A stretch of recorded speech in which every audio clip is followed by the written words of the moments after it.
For the last several years, and some say longer, the Magic Valley has been under some sort of siege.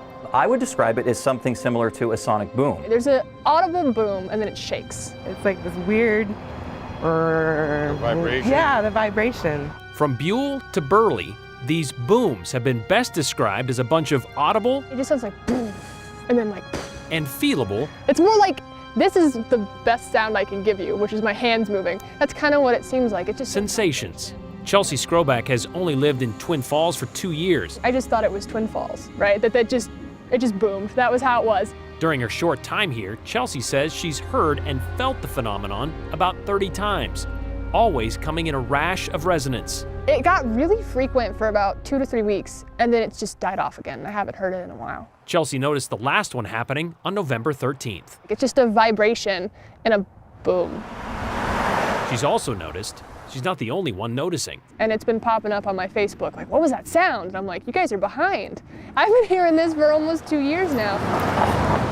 95.7 KEZJ. Some have been hearing it for a lot longer. Southern Idaho's new country, 95.7 KEZJ, Sugar Land, Baby Girl. Brad Weiser has been in Twin Falls radio since 1987, but he first started hearing these booms about 10 years ago. It's usually felt as well. It's felt just as much as it's heard. Brad says he recently realized how far-reaching these feelings went after the event on November 13th. We asked our audience, and the phones went crazy and said, yeah, we've heard this. Southern Idaho's new country, 95.7 KEZJ, John Park. Brad says he's also heard rampant reasons for them.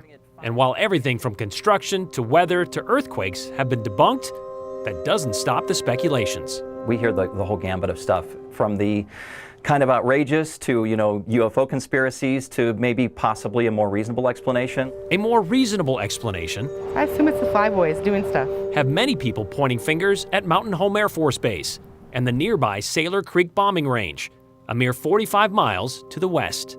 If it is the Air Force Base, I feel like that's just as odd as, no explanation, because then you wonder, what are they doing? So, is it the Air Force? And what are they doing? Is that something that commonly occurs? Do you get a lot of phone calls? No, not typically. Byron Schmidt is the Air Space Manager for Mountain Home Air Force Base. He, and science, says their airspace is too far from Twin Falls to really have any effect. For them to hear a sonic boom, our aircraft would practically have to fly over the top of Twin Falls. Besides, Byron says, the reports appeared to be far too random to be attributed to military aircraft. If we were operating normally on a day-to-day basis out there, and we are, and we're going supersonic on a day-to-day basis, and we are, then you would think that the correlation between the booms that they're hearing and what we're doing would be more regular, and it is not. That does not seem to be the case. A reasoning that is still not good enough for some. I don't know if I believe them. Leaving the real reason still up in the air. Well, then it's Twin Falls. That's how I've always just assumed. It's just Twin Fall booms. And that's all I can chalk it up to, really. Brian Holmes, Idaho's News Channel 7. The mystery remains. We also reached out to the city of Twin Falls to see if they've heard much about the booms and if they happen to know what might be causing them. But the mayor told us the city hasn't heard a whole lot about them, and at this point they don't have a whole lot to say about them either.